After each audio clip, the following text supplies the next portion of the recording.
Jewel! So, welcome back to my channel. For today's video, mag-bag organization po tayo. Iisa-isahin ko po yung mga gamit na ilalagay ko sa bag ko. Ipapakita ko po ito sa inyo. And ito po ang aking bag. Ito pong bag na ito ay pinili namin sa SM. Ang tatak po niya ay Coats. Madami po itong pockets na pwede paglagyan ng mga gamit. So, let's start! First item that we will put inside our bag is envelopes. Kasi ito po yung pinaka mahahabang gamit. Or mahabang, pinaka-tall. At saka folders. So, put this. So, ito po ay, meron akong long envelope at saka short envelope. Meron din po akong long folder at short folder. Just in case kailanganin. So, buksan na po natin ang aking bag. And, as you can see po, itong bag na ito ay may pocket po siya dito na pwedeng lagyan ng mga tall na gamit, laptop, something like that po. So, let's put our long envelope. Put our short envelope. Next is our long folder.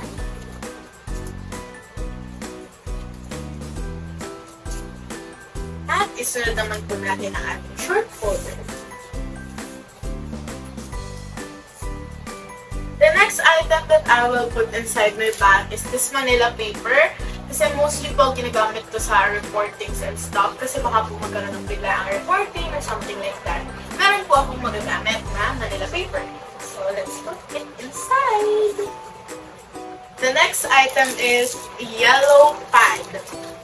So, syempre, needed na po ito since high school na ako. Mostly, yellow pad na po yung gagamitin. Meron po akong isang yellow pad dito. Meron din naman po akong intermediate pad.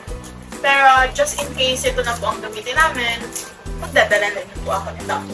Put it inside. The next item we'll be putting is our intermediate pad. So, ang tatak po nito ay Easy Ride. Let's put it inside. We also have some lengthwise, crosswise, and 1/4. Kasi mostly needed po ito sa mga quizzes, something like that. Let's put it inside.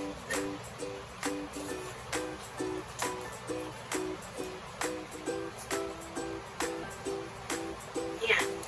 Halagay na po ang ating papers and envelopes at saka folders dito. Next naman po natin ay ruler. Ilagay po natin siya sa likod na envelope. Yan. Since mahaba po yung ruler. And then, ang isunod naman po natin ay ang aking mga notebooks. So, I have 9 notebooks here po for each subject.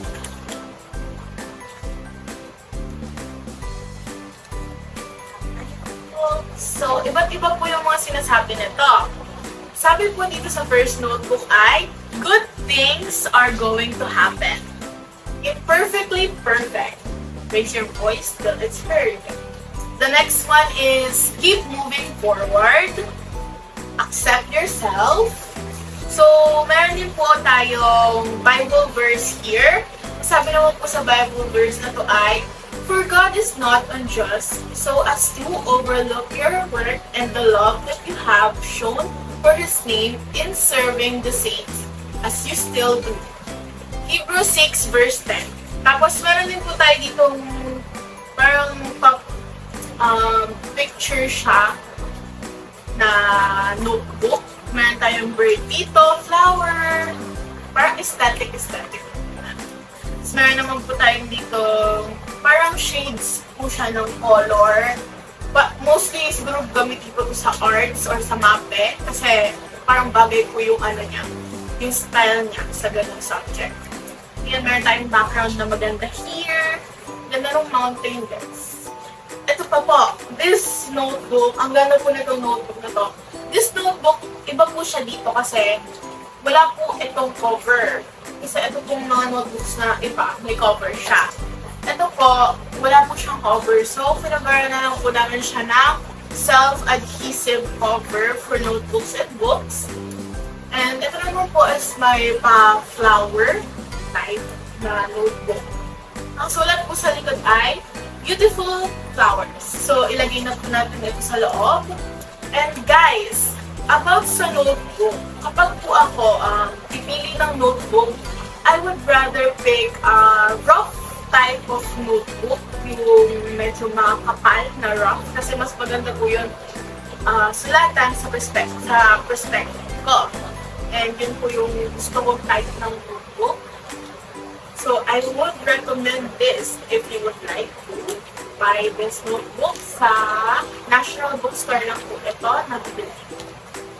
Mayroon din po siguro sa ibang shops. So, let's put it inside. Yan. So, ito po yung first pocket or yung pinaka-main pocket niya. Ito lang po muna yung mga ilalagay ko kasi may mga books ko po ako na ilalagay dyan. So, let's close it muna. Let's open the next pocket. So, the next pocket po, meron siyang mga lalagyan ng pencils and stuffs.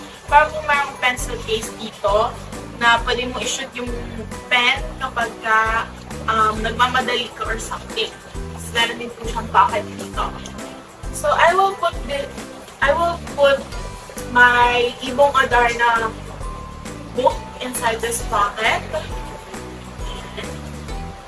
And then, we also have index cards. So, we have different sizes of index cards here. So, ito po, parang ginagamit sa attendance, sa recitation, reportings, gano'n. So, let's put it at the same pocket where we put our Ibong Adarna book. So, ayan, nailagay na po natin ito. So, guys, this is a pouch. And po, mga markers, rulers, protractors. Tapos, meron din po tayo dito paper clips at saka binder clips. Meron din po mini binder clips dito. So, ayan. Meron din po akong paper fastener dito. Let's get one. Ayan. Paper fastener. Let's put it back. And put it inside. The next one is my mga pangkulay po to. Merong crayons, color pencils, and another type of marker po. Here you can see, it's organized. Shout out po kay Mommy, siya yung nag-organize na to. And it's really useful when it comes to art projects and stuff. Okay. Kaya po, tinanggal ko na siya sa boxes para iwas space na dahil nilipad na lang sa isang pouch na ganito. And let's put it, slide it right there. And then, we have two pockets here at the front. This pocket, we will put our pencil case. So, ito po pencil case na to, it contains two zippers. Meron, dito po sa first side niya, meron akong correction tape and ball pens, yung mga ginagamit kong ball pen. And then, let's put it down. Dito naman po sa second part niya, meron ako ditong tatlong Stabilo Boss highlighters. Ay, sorry. Ayan, ito po yung mga shades niya.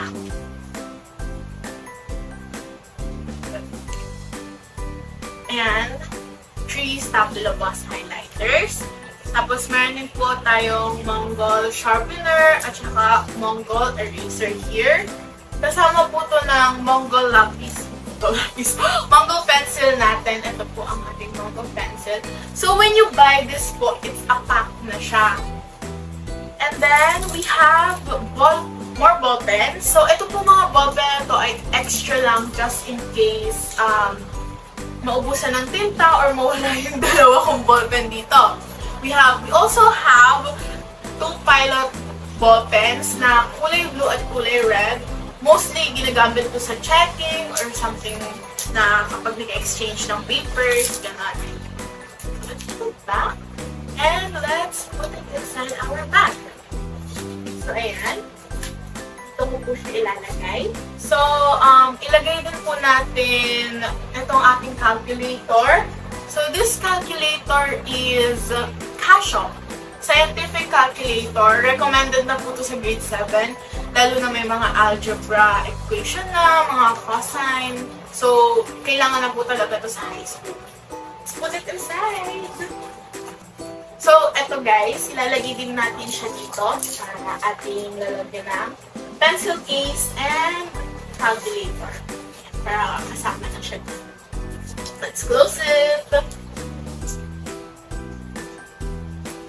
So, here at our last pocket, we will put our hygiene kit and medicine kit. So, I will show you ang mga laman nito. So, meron po ako ditong hair ties. Siyempre, needed po yan, lalo na mahaba yung book ko and possible na mainit sa loob ng classroom. I have 3 hair ties, different kind of hair ties. Meron tayong scrunchie type, meron po tayo ditong spring type, at saka yung normal hair type. And then, we also have a hairbrush. Siyempre, meron kang hair tie. Kailangan mo ng pang-suklay para malinis yung pagkakapuyot mo. We have that. And then, we also have this inhaler na meron din po siyang kasamang parang oil na kapag masakit yung ulo mo, pwede mo siyang ipahid. Needed po talaga to. Then, we also have medicine here. I put 2 Biogesics here in case of emergency. And then, we also have sanitary pads here. Needed po talaga to sa girls. Kailangan po ito kasi malay nyo, baka bigla kayo, you know, all the girls can relate. Tapos meron din po tayo dito lip balm. Tinted lip balm from Face Lady. Then, we also have pansapit po ito sa mini fan. Kunyari po, naglalakad ka, mainit, and madami kang dala. So, parang ilalagay mo lang po ito sa mini fan mo, and isasabit mo lang siya. So, ito po ang mini fan, guys. Ayan. It's color green because that's my favorite color. Parang ilalagay mo lang po siya dito kasi mayroon po yung dalawang sa side na to. Shoot nyo lang po to. Tapos yun po yun. Pwede nyo na siyang isabit. So, ayan. At dito po natin siya ilalagay. Last pocket. Tapos pinakaunahan. And then, we could also put this. This is the case of my glasses. Ayan. Case po siya ng glasses ko. Ito na din natin siya. Ayan. So, let's close it. Ayan. So, naka-ayos na po siya. And then, let's open the second pocket po kasi may mga nakalimutan sa ako lagay. We have this sticky notes. Kailangan ko to. Kapag nag-notes ka, or you will put reminders, something like that. So, we will put it in here. Ayan. Tapos, we also have tapes po. Meron akong double-sided tape. Meron din po akong normal tape just in case may ipagawa po sa arts or kailanganin po po. So, ayan. So, meron din po tayong glue, Elmer's glue. Kakailanganin ko din po ito for sure sa mga arts, gano'n. Okay, let's put it. Ayan.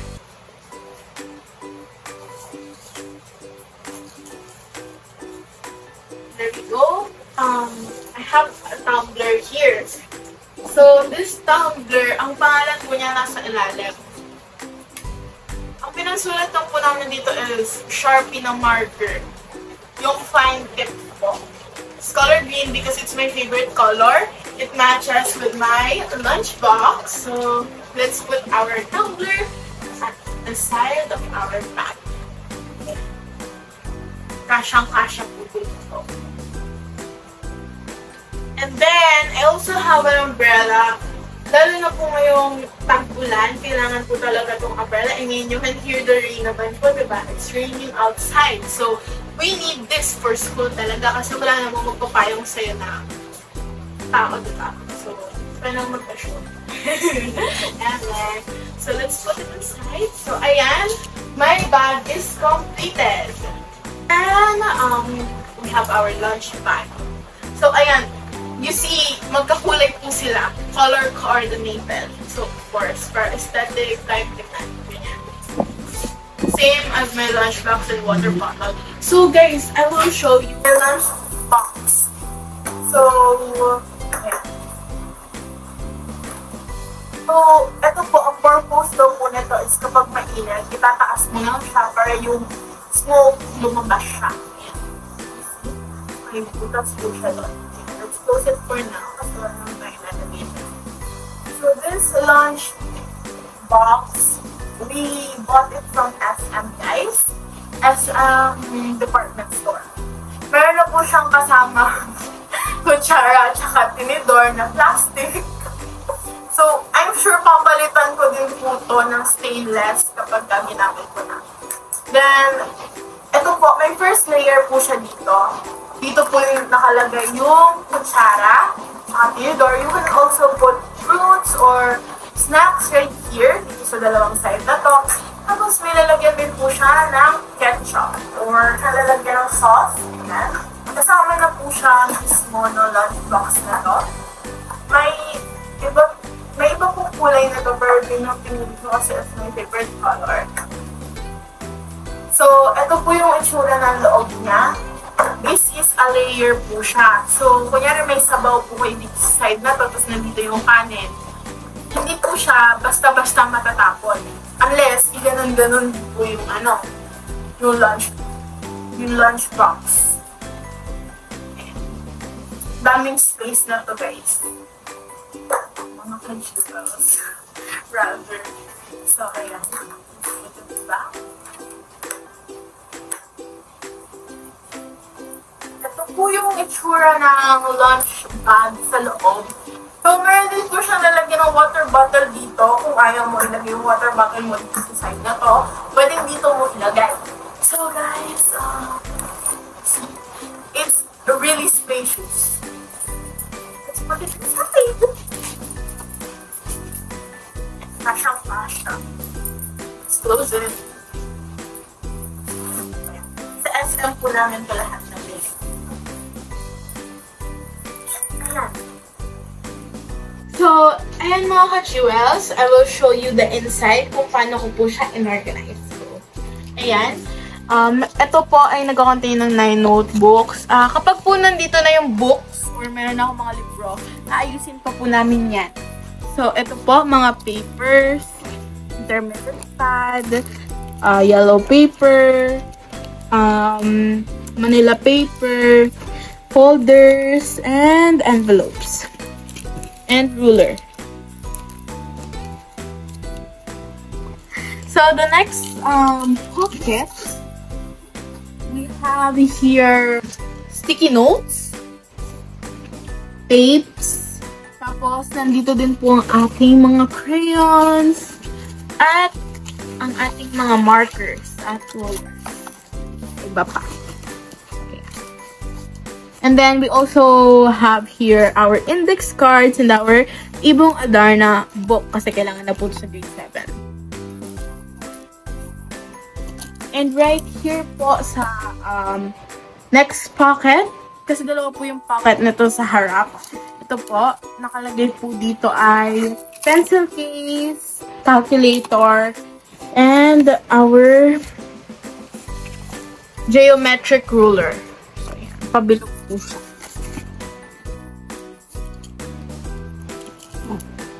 So, the next pocket is this. This is the last pocket at sa bag na to, guys. When you open it, you can see our hygiene kit, medicine kit, and ang lalagyan ng aking salamin. Salamin, ding na sinapag-init. Makapungan. Okay, let's go. So, lagyan ko